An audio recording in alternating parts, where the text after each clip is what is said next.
চাকরি প্রত্যাশী আমার ভাই ও বোনেরা, আশা করি আপনারা সকলে ভালো আছেন, আমিও ভালো আছি। বাংলাদেশ বিদ্যুৎ উন্নয়ন বোর্ডের সকলে অবগত আছেন, রাজস্ব খাতভুক্ত 1596 পদে বিশাল বড় একটা নিয়োগ বিজ্ঞপ্তি তারা প্রকাশ করেছে। এখন এখানে পদের নাম হলো সাহায্যকারী পদ, 19তম গ্রেড, রাজস্ব খাতভুক্ত নিয়োগ, 1596 জন লোক নিবে।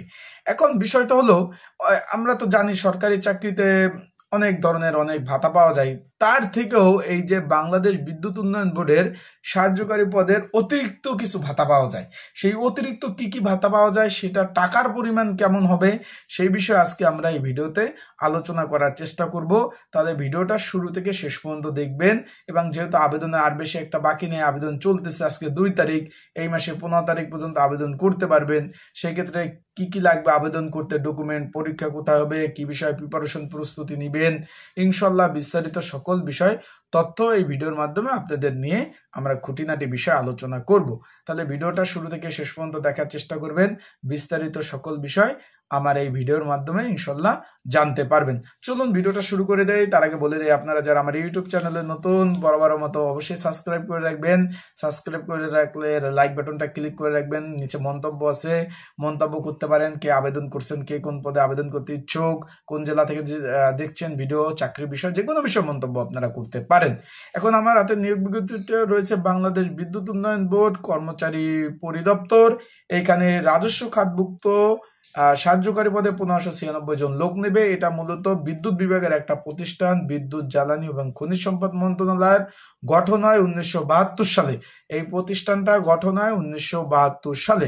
এখন আপনারা সকলেই জানেন যে একটা সরকারি চাকরি যদি হয়, সেক্ষেত্রে বেসিক পাওয়া যায়, বেসিকের সাথে শিক্ষা ভাতা পাওয়া যায়, চিকিৎসা ভাতা পাওয়া যায়, বাড়ি ভাড়া পাওয়া যায়, ধুলাই ভাতা পাওয়া যায়, টিফিন বিল পাওয়া যায়, আনুষঙ্গিক কিছু বোনাস পাওয়া যায়, যাতায়াত বিল পাওয়া যায়, টিডি বিল পাওয়া যায়। এইসব বিষয় কিন্তু পাওয়া যায়, আপনারা সকলে জানেন, অবগত আছেন। এবং এর সাথে ধুলাই ভাতা কিছু পাওয়া যায়। এইগুলো শেষ। কিন্তু এইখানে এই যে বাংলাদেশ বিদ্যুৎ উন্নয়ন বোর্ডে অতিরিক্ত কিছু ভাতা পাওয়া যায়। কি কি ভাতা পাওয়া যায়, যেরকম আমি এখানে বলে যাই, যেটা অন্য চাকরিতে নাই। এখানে বলে যে অতিরিক্ত কিছু ভাতা, যেরকম বিদ্যুৎ ভাতা 3086 টাকা, এইটা অন্য কোনো চাকরিতে কিন্তু এই ভাতাটা দেয় না। ক্লিয়ার? 3086 টাকা ভাতা পাবেন। এই যে অন্য সব চাকরিতে কিন্তু এই ভাতাটা কিন্তু দেয় না। আবারও বলতেছি, তার সাথে পাবেন শিফট বা আপনার শিফট ভাতা, যেটা বলে যে পালা বদল করে যে ডিউটিটা পরিচালনা করে, সেইখানে কিন্তু ভাতা পাবেন মূল বেতনের 10%। বিষয়টা ক্লিয়ার? মূল বেতনের 10%, যে পালা বদল বা শিফটিং যে ডিউটিগুলো করেন, সেখানে মূল বেতনের 10% পাবেন। তার মানে এখানে আপনাদের মূল বেতন কত? 8500 টাকা। সেখানে 10% ভাগ করলে কিন্তু আপনাদের সুন্দরভাবে এটা কিন্তু বেরিয়ে আসবে। আশা করি বিষয়টা আপনারা ক্লিয়ার, বিষয়টা বুঝতে পেরেছেন। তারপরে এখানে পাবেন বিশেষ কিছু ভাতা পাবেন। তার আগে আমি বলে দেই ভাই, এটা আবেদন কিন্তু চলমান রয়েছে। আজকে 2 তারিখ, আর 13 দিন বাকি আছে। আগামী 15/12/2025 তারিখ লাস্ট ডেট আবেদনের। এটা রাজস্ব খাতভুক্ত নিয়োগ।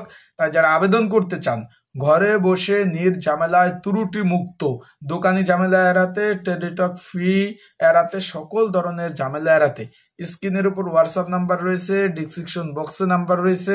এই নাম্বারে মেসেজ করতে পারেন, যোগাযোগ করতে পারেন। হোয়াটসঅ্যাপে নক দিয়ে আপনারা কিন্তু আবেদনগুলা করিয়ে নিতে পারবেন। ডকুমেন্ট কি কি লাগবে আমি বলে দেবো সেগুলা। আর একটা বিষয় হলো, এখানে প্রিপারেশন প্রস্তুতিমূলক সাজেশন রয়েছে। যদি আপনার পরীক্ষা করতে হবে, সেটা কিছুক্ষণ পরে বলছি। আর যদি সাজেশন প্রয়োজন হয়, স্ক্রিনের উপর হোয়াটসঅ্যাপ নাম্বার রয়েছে, ডিসক্রিপশন বক্সে নাম্বার রয়েছে। এই নাম্বারে আমাকে মেসেজ করতে পারেন, যোগাযোগ করতে পারেন। যোগাযোগ মেসেজ করলে আমি সুন্দরভাবে আপনাদের আবেদনগুলো আমি কিন্তু করে দিতে পারবো এবং সাজেশনও দিয়ে দিতে পারবো। একই নাম্বার, কমেন্টস বক্সে আমার নাম্বার দেওয়া রয়েছে, পিন কমেন্টে, সেখান থেকে নাম্বারটা নিতে পারবেন। এখন কি বিশেষ কি কি ভাতা পাবেন অনেকে জিজ্ঞেস করছেন। বিশেষ ভাতার মধ্যে এখানে রয়েছে, বিদ্যুৎ কেন্দ্রে যখন পোস্টিং পাবেন 30% কেন্দ্র ভাতা পাবেন। এখন এই কেন্দ্র ভাতাটা কি? ধরুন আমি আপনাকে একটা জিনিস আমি কিভাবে বুঝাবো, ধরুন এইটা ধরেন বিদ্যুৎ কেন্দ্র, আমি একটা জিনিস বুঝাই। এইটা ধরেন বিদ্যুৎ কেন্দ্র, এটা বা এটা বিদ্যুৎ কেন্দ্রের অফিস, কেন্দ্রের অফিস। এখন এখানে একটা সরকারিভাবে একটা ভাতা আসে। সেটা করে কি, এখানে যারা কর্মচারী কর্মকর্তারা থাকে, তারা এই ভাতাটা পেয়ে থাকে। তাই এই ভাতার যে বিদ্যুৎ কেন্দ্রের যে ভাতাটা আছে, তার 30% কেন্দ্র ভাতা পাবেন।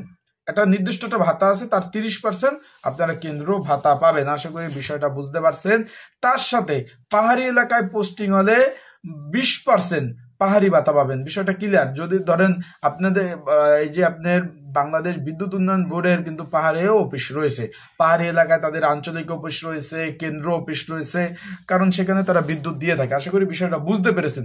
সেখানে যদি পোস্টিং হয় সেক্ষেত্রে সেখানে আপনাদের কিন্তু অবশ্যই সেই ভাতাটা পাবেন 20% আকারে। এবং ওভারটাইমের যে সুবিধা রয়েছে, মাসে 2 বার ওভারটাইম পাবেন।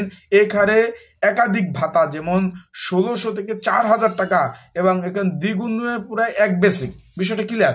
1 বেসিক যদি আপনি ওভারটাইম পান 8000 টাকার উপরে, কিন্তু এখানে বেসিক কত আপনাদের?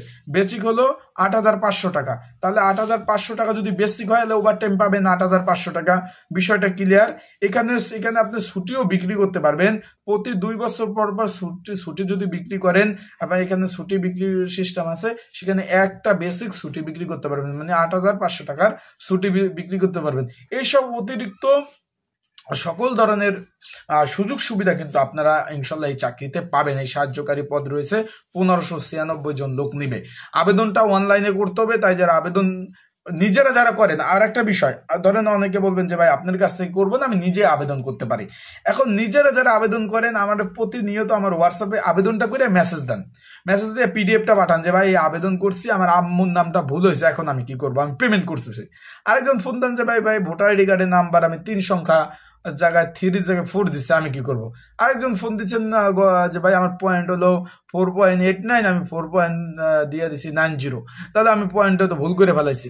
এইসব ভুল করলে কিন্তু ভাই আবেদন গ্রহণযোগ্য হবে না। তাই আপনারা নিজেরাও যারা আবেদন করেন বা দোকান থেকে যারা আবেদন করেন, অবশ্যই আপনাদের কাছে অনুরোধ, প্রিন্ট করার আগে একটু খেয়াল করবেন যে আমার আবেদনগুলো সম্পূর্ণ ঠিক আছে কি না।